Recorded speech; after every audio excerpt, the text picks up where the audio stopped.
Hey everyone, welcome to Best Little Wrestling Podcast in the Business. That's right, it's Shooting The Shiznit and it's Tuesday. This is episode 27 and we're live from STS Studios in St. Louis, Missouri, building an empire for Wrestling Ride Network. That's right, thank you everyone for their kind, nice, hey, I like that, great idea, you need to do this, blah, blah, blah, when it came to Thursday's show.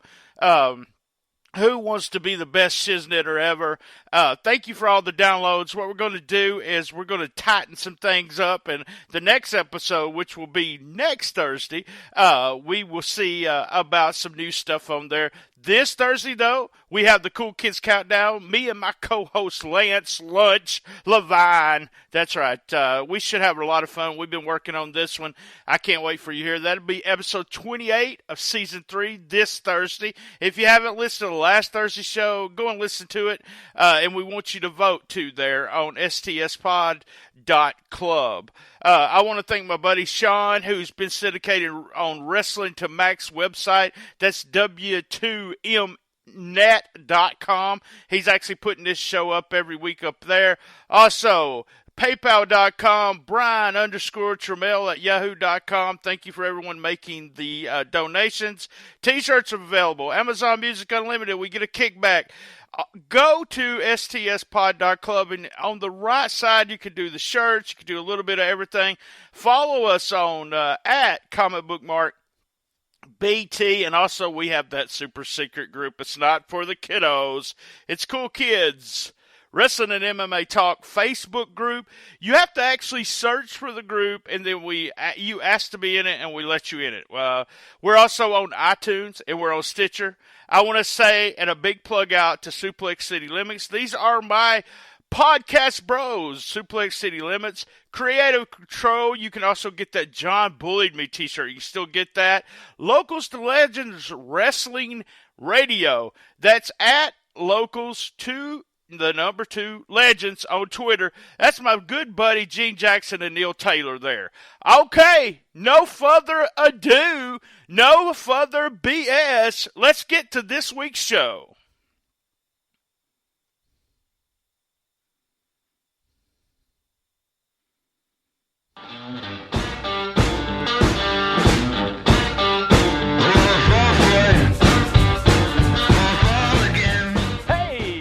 As I said, it's Tuesday, and my guest is waiting on the line here in the green room. It's Dylan Hales. Dylan, welcome to Shooting the Shiznit. Well, thank you for having me. I screwed up. We were supposed to do this yesterday, and I screwed up because I forgot Central Time exists. So I'm glad we've got this. No, kayfabe. We don't make mistakes here. No. I'll just be, I'm pretty much honest here. I'll just shoot for you. I cussed you a little bit, but other than that, we're good to go here. I don't know if you've listened to a lot of episodes, but I do know you put me over sometimes on Twitter. So I want you to know what we do here is it's just like two guys sitting down shooting the shit. And that's why it's either somebody I've known for a long time, which last week's guest was Austin Lane, and y'all go listen to the episode if you haven't. This week's episode is someone that I don't know. We've never met. And we talked just a little bit before going on the show, and I may be even confused about who you are. But it is your Twitter is always, there's tons of pictures. You're all over the place. But what I find most interesting with you, we had actually interviewed what we call a superfan, and Kerry was he goes to all the WWE events. Has the chair, does the front row, the whole 9 yards. And it was really interesting to talk to him. But you guys, you're running around on the independent scene, and that's what I like. I mean, I guess I've been to 2 Glory Pro shows, and I've been involved in Memphis area wrestling forever until I moved here to St. Louis. But that's the indie scene is so hot right now. First and foremost, I want you to put over, because I can sit and talk forever, and I actually want you to talk some. I want you to put over your Twitter, your Facebook, or whatever we got first, so we get that out of line. I always forget to do that. So go ahead and tell people how they can reach you. Sure. You can find me on Twitter at Dylan Waco. That's DYLANWACO. And since it was mentioned, you can find the other half, if you want to say that, although sometimes there's more of us in the Hales clan grouping, which is my father, Papa Hales. You can find him at Mike Hales 9 on Twitter, and we typically are traveling together when we're traveling. And you're right, we've been to independent shows, all over the country with a shocking degree of regularity over the last couple of years, especially. I mean, everything from, Glory Pro right there in the Midwest, which I can say with confidence is one of our favorites, to Beyond Wrestling, to, APW in California, and kind of all points in between. So we're very fortunate to be able to travel and take in events all over the country, because one of the things that I think does appeal about independent wrestling versus the WWE, and this is by no means a knock on the WWE, it's just the sort of regional and stylistic diversity that you see on the indie scene. I mean, if you go to an indie show in, St. Louis or Chattanooga, for example, which is where we live, even though those two places are only 6.5 hours away, there's very different independent wrestling cultures. There's different talent that you can see. There's different styles that you can see. And we live in a world now where, because of social media and digital content and things of that nature, you can explore that stuff and learn about that stuff. But being able to personally experience different independent shows in the flesh, and especially in my case, getting to do it with my father, makes it, to me, it's a totally different experience, and it's something that it's become an absolute passion for us. It's also because I'll tell I want you to tell, with your dad and how all that got started, but it's wrestling was a big part of me. I went through a divorce, and my 3 children, I have 3 girls, and that was what we, when they were growing up, would do on the weekends. I mean, if we had the money and we decided we wanted, that was the cheap thing to do in the Memphis area. I packed all 3 of them up, and we would head to an independent show, at least 3, every month, and they that's the way we bonded. And it was weird because my oldest learned psychology without me even really knowing it until one day where she said, she was like 14 years old, and she said, Dad, that was a horrible show. And I said, yeah, it really was pretty bad. She said, none of them use psychology. And I was like, what do you mean? She said, well, none of them they didn't even do a hot tag. And I'm like, okay, all right.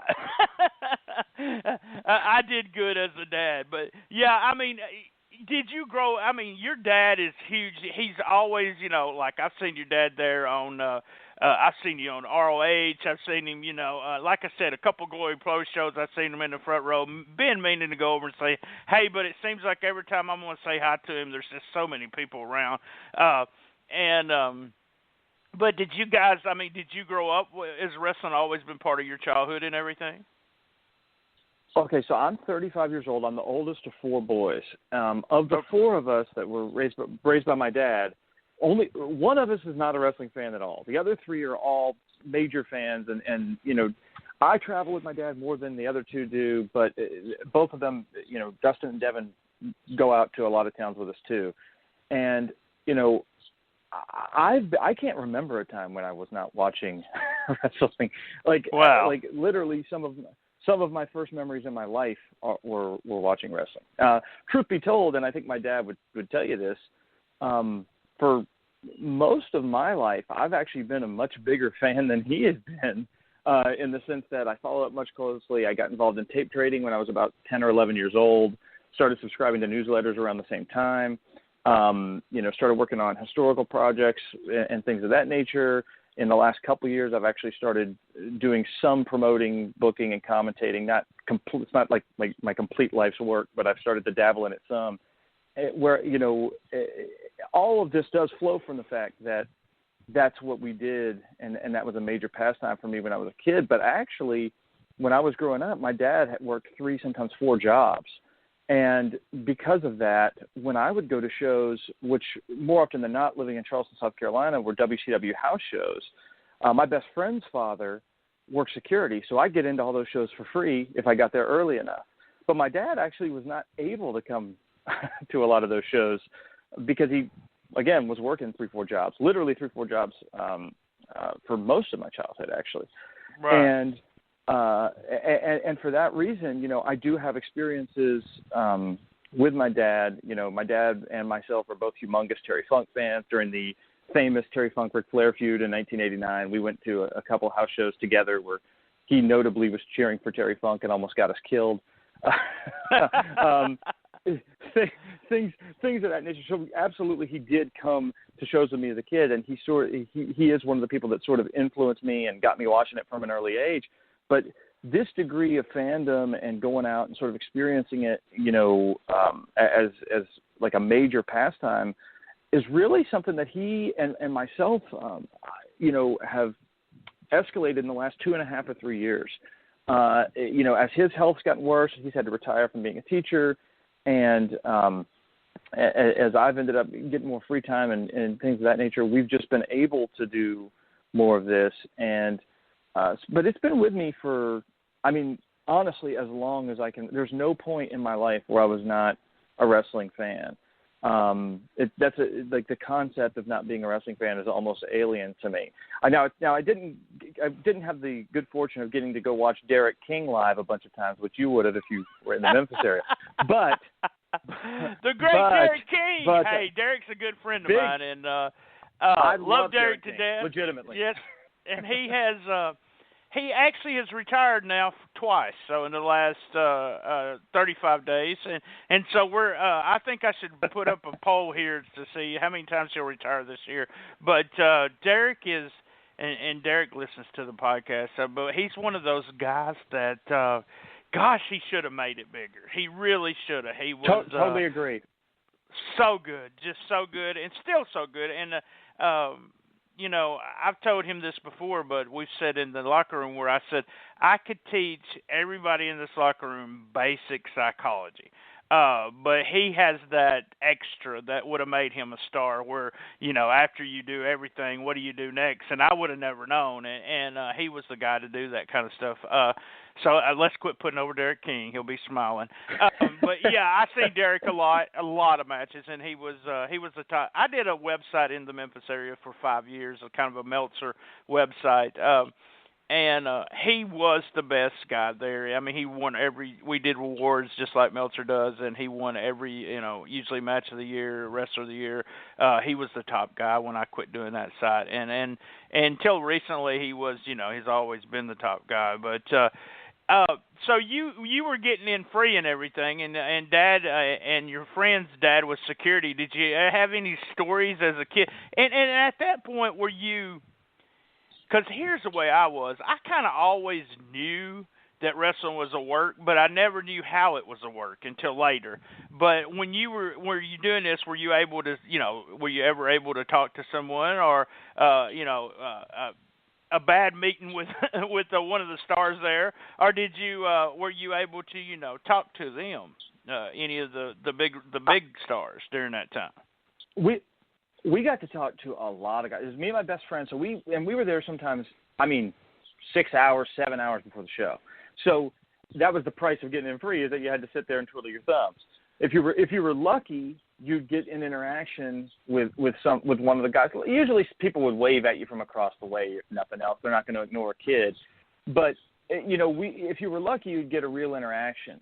So, there were times where we got to play, throwing around a little football with the Rock and Roll Express in the parking lot, or there were Brian Pillman used to come up and talk to us all the time. Dustin Rhodes used to come up and talk to us all the time and actually knew us by our first name. I'm sure he wouldn't remember us now, but that was when you were a kid. That's like the coolest thing in the world, Right. We met Barry Windham a bunch. My favorite was always Arn Anderson, because he would acknowledge us and sort of be nice to us. And if on maybe 2 or 3 occasions, there was a good guy who was also sort of stumbled into our presence when Arn was around, and Arn would always immediately turn on the bad guy face and let us know why that other guy was a jerk and how he was going to beat him up. So that was always pretty cool. And yeah, look, I I can't remember when I sort of knew that it was that wrestling was worked. Like I can't remember when it was, but it was very, very young, and it never bothered me. Right. Like you, I didn't know how it was done, and also presumably like you, because we're doing this podcast right now, it never affected my fandom ever. Like at no point did I ever think, oh, this isn't a real fight. Well, now I hate it. In fact, in some ways, it actually made me like it more. Because it sort of appealed to me that, God, these guys must be really good at what they do, because I can't tell. And that to me is one of the things that makes pro wrestling, so exciting, is that it's the mystery of it. Even now, right. I've got lots of friends in and around the business. I don't know sometimes what's going on. And that's what makes it so fun. Well, Lance Russell, we did a convention and Lance was there, and this was, many moons ago, 86 maybe, 87, and he was asked that question, what he says to people that tell him, and these guys in 86 and 87 were being just total open honest with us about everything, and he said that he told people it was like a movie, that you didn't know the ending, so, you don't call a movie fake, why do you call wrestling fake? And I kind of really grabbed a hold of that and felt that way, but I was here, it never bothered me, and then as soon as I started subscribing to the Observer and actually knowing what was going on inside the business, then that's when I wanted to be a photographer, I wanted to be a manager, I wanted to do this. I actually think that during one part of wrestling, I had quit watching wrestling and Observer, subscribing to the Observer and having more fun just doing I kept up with the business, but my dad was actually opposite in the sense that he was a wrestling fan at a very young age, got on a ferry, which tells you in Dyersburg, Tennessee, how long it was to travel, and when he got on the ferry, two of the guys that were feuding, and I believe it was Tojo Yamamoto and Jerry Jarrett, were together on the boat together, talking, and that killed him. So at that point, it was fake ass wrestling, and he didn't want to, talk about wrestling anymore, and he wasn't a fan. And the only time I ever saw my dad watch wrestling again was it's a famous Mid-South match, and it's Ted DiBiase and Ric Flair after Murdoch turns on DiBiase, and that was the only match that I ever saw him watch, and he actually enjoyed it. Hold on just a Dylan. We're going to take a quick commercial, and then when we come back, we'll come right back to the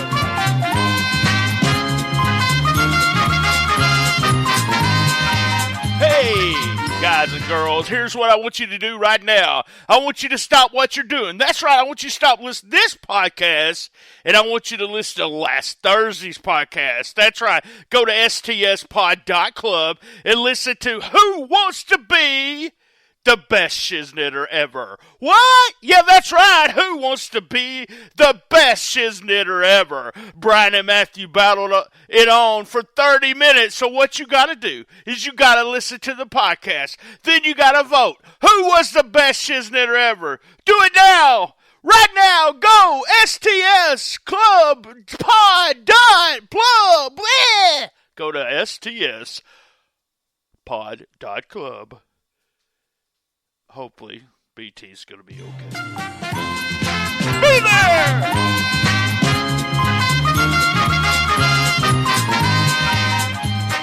All right, we're back with Dylan Hales. I just said something about Dick Murdoch and Ted DiBiase and Ric Flair and my dad, and you were fixing a comment. So what were you going to say there?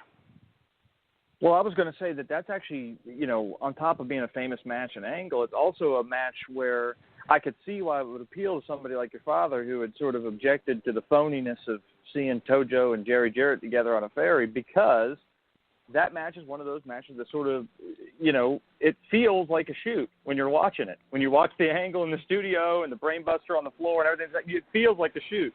So it makes sense to me that would be a match that somebody who sort of fell out of love with wrestling after being confronted with the reality of it might pull on their heartstrings a little bit and make them rethink that.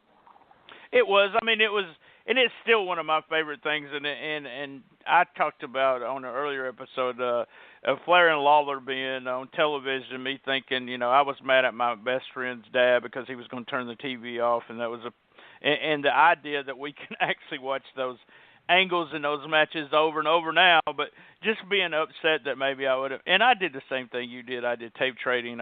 We talk about tape trading, how you can watch everything now online, which makes it so, being a fan makes it so easy. And if you don't like the current product, and I don't understand, there's so much out there that you can like in the current product. Then you can always sit and watch old stuff all the time, which I can't do. I watch some of it, but not all of it. So you guys, I mean, is there a certain distance you guys will not go? Where you been? Let's just talk about where have you been this year in 2017? So we've been to, we did 12 or 13, maybe 14 shows over WrestleMania weekend in Orlando, right? I mean, over basically, I think a 4-day period. Yeah. So I mean that alone was. What was the best match for you guys? What was the best match for you during that weekend? Boy, I don't know if my dad would answer the same. I will personally say. What would you say? What was your favorite? I probably would pick Keith Lee versus Donovan Dijak from, I believe, the second Evolve show that weekend.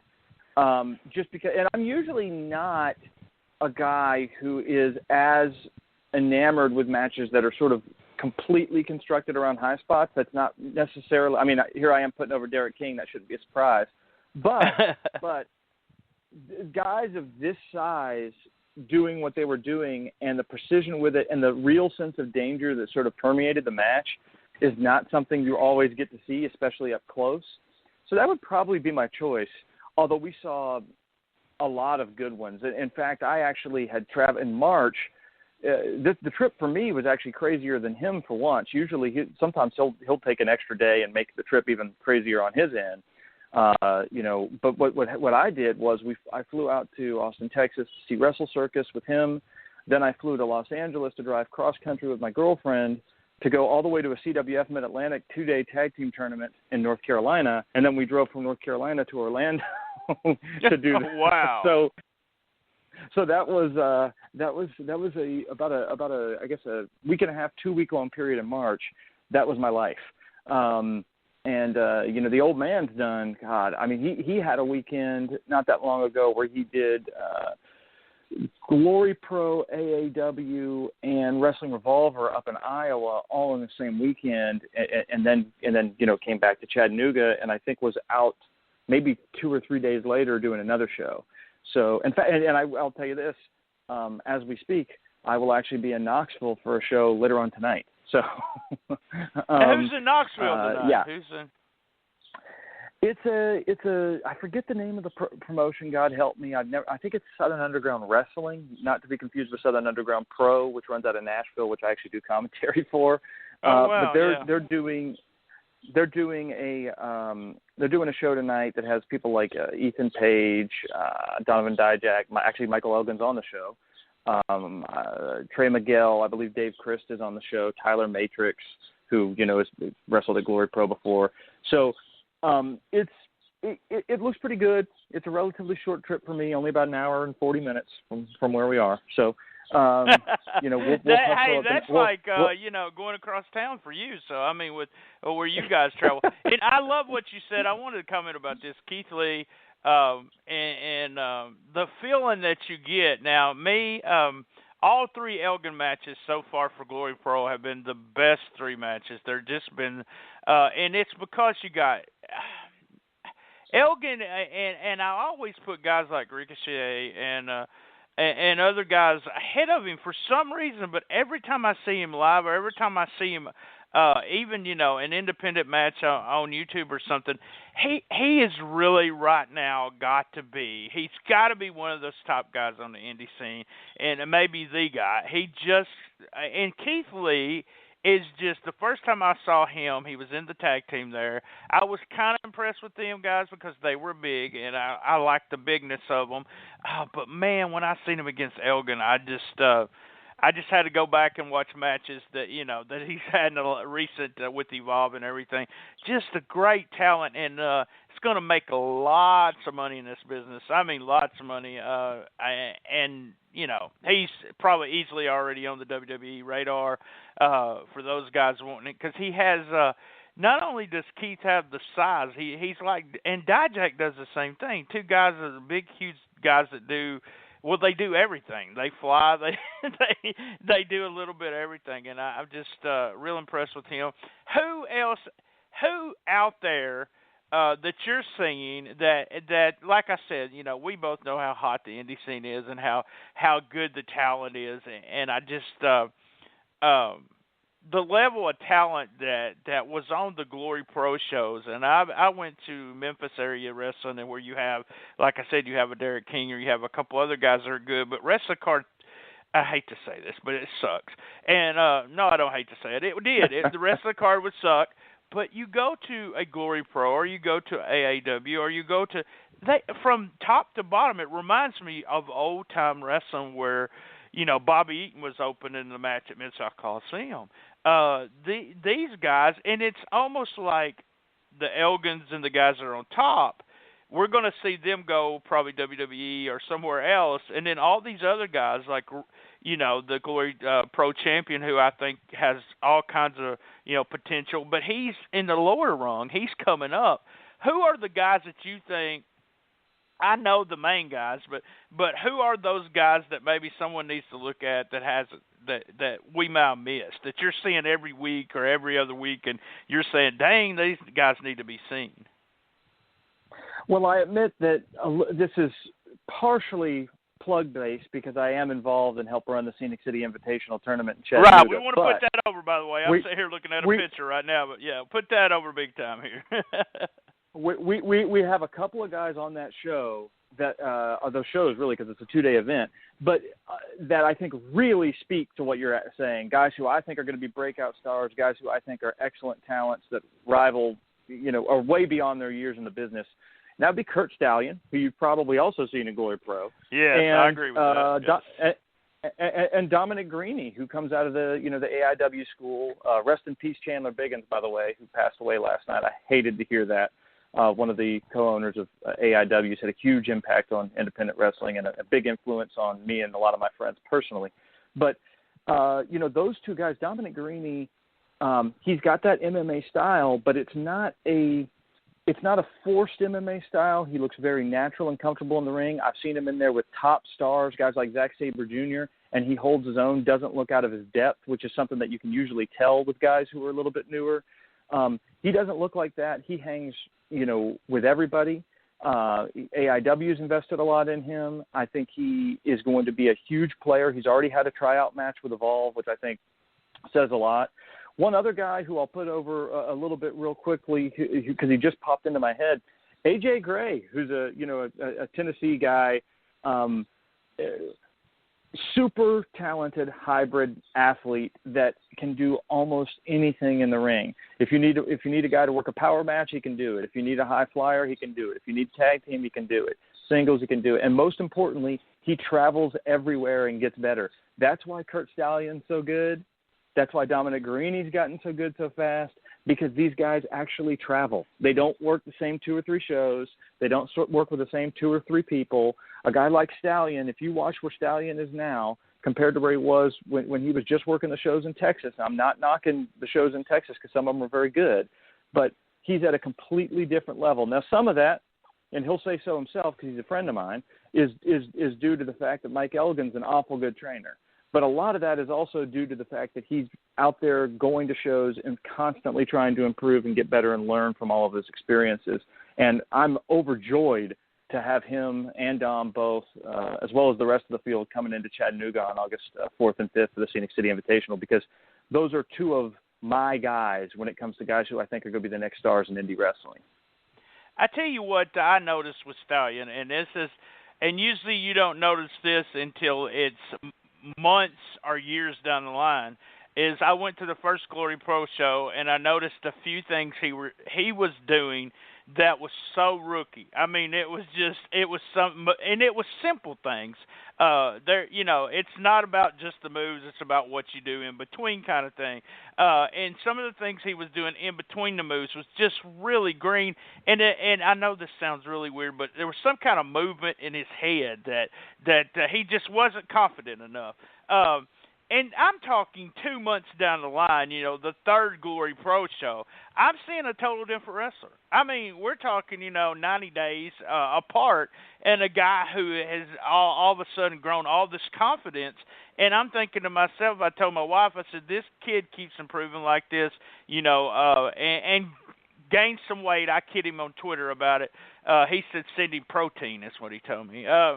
So one of these days I'll bring me one of those big things of protein. But just an excellent, really improving over and over and over. I hate to do this, but we're almost out of time. I want you to hurry. You talked about the Invitational, and I've seen it on Twitter. You guys, first let me know from my point of view, are you guys going to put this up on, Smart Mark Video or something after it's done, because it's a 2-night tournament?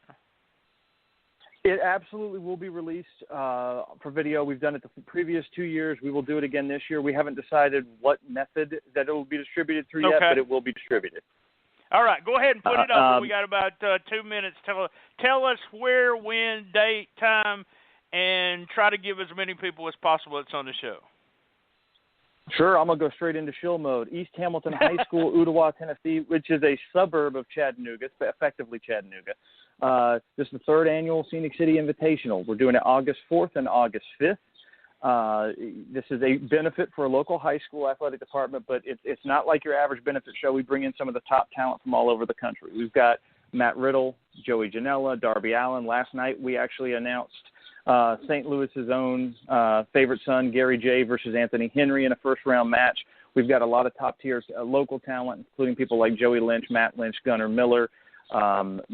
Perhaps most notably, the Strong Style Psycho Tank, who's something of an independent legend, particularly in this region, is retiring that weekend. He is in the tournament. He wrestles Matt Riddle on night one. If he wins, he advances. If he loses, he's done. Either way, at the end of the weekend, it will be his last weekend in professional wrestling. We have the Carnies versus the Hierarchy in a special bonus street fight on night 2. Kurt Stallion, Dominic Guarini. It's a loaded field, 16 people. I feel bad for the guys I'm missing, but I'm trying to hit all the points. Jason Cade, who's another one of the top up-and-comers in independent wrestling. Actually, I do want to hit on that real quick. Torque, Shane Marks. It's a loaded field, great combination of regional, national, and local stars, which is what we try to do with the tournament every single year. Again, it's August 4th and 5th, Chattanooga area. Message me on Twitter, at Dylan Waco. I can help you out with tickets. $15 for floor seats, $10 for general admission. If you want floor seats, act soon because they're selling very, very fast. Follow us on Twitter at SCI Tournament for any other updates and details. We do first-round match announcements every Monday at 8 p.m. Eastern, not Central Time. So that's the show. That's the shill there for you. And that's not all you get. Also with that, again, Sue Knife. It slices and dices. Nah. Yeah, hey, I went into shill mode there for a couple of seconds. Hey, man, it's been a pleasure. I do thank you for coming on. I think everyone's going to enjoy this episode a lot. Like I said, I like to sit down for people I don't know. And next time we're at a show together, I'm going to come over and shake your hand. So, August 20th, Glory Pro. It's my dad's birthday. We'll be there if you can make it. All right. Thanks a lot. Hey, thanks to Dylan for coming in and joining us today. And I want to thank all the listeners. If you're listening right now, I want to thank you for listening. I know there's a lot of podcasts out there, and I appreciate you coming on here and listening to Shooting The Shiznit. Another sad note. This seems like I have ended the last 2 episodes on a sad note, but I had news yesterday as I was doing some pre-production on here of the episode that a longtime fan, Rodney Lighton, he was a fan. He was a fanzine publisher during the Wrestling Riot days back in the early 90s. He's a guy I haven't talked to in probably about 15 years, and probably because he was in, I know this is going to sound weird, but he never got the internet. He was, in my mind, he was this lumberjack and that was his job for years, who stayed in, the woods of Canada and never came out.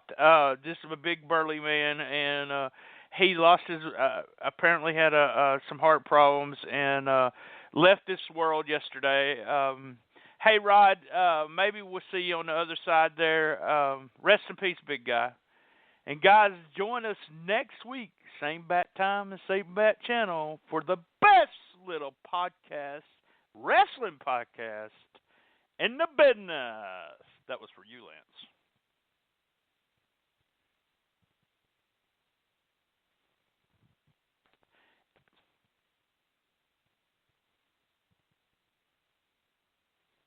Good news, great news, amazing news! The Beauty Brand's annual leader sale is here! Protect that gorgeous do of yours with professional salon products. Save up to 74% on over 180 top brands like Biolage, Redken, Hemp's, Paul Mitchell, and more. Pamper your mane and pamper it good. I'm excited, you're excited, we're all excited. It's leader sale! Beauty Brand's annual leader sale. All your favorite salon professional shampoos and conditioners starting at just $13.99. Get to your nearest store or visit beautybrands.com. Good news, great news, amazing news! The Beauty Brand's annual leader sale is here! Protect that gorgeous do of yours with professional salon products. Save up to 74% on over 180 top brands like Biolage, Redken, Hemp's, Paul Mitchell, and more. Pamper your mane and pamper it good. I'm excited, you're excited, we're all excited. It's leader sale! Beauty Brand's annual leader sale. All your favorite salon professional shampoos and conditioners starting at just $13.99. Get to your nearest store or visit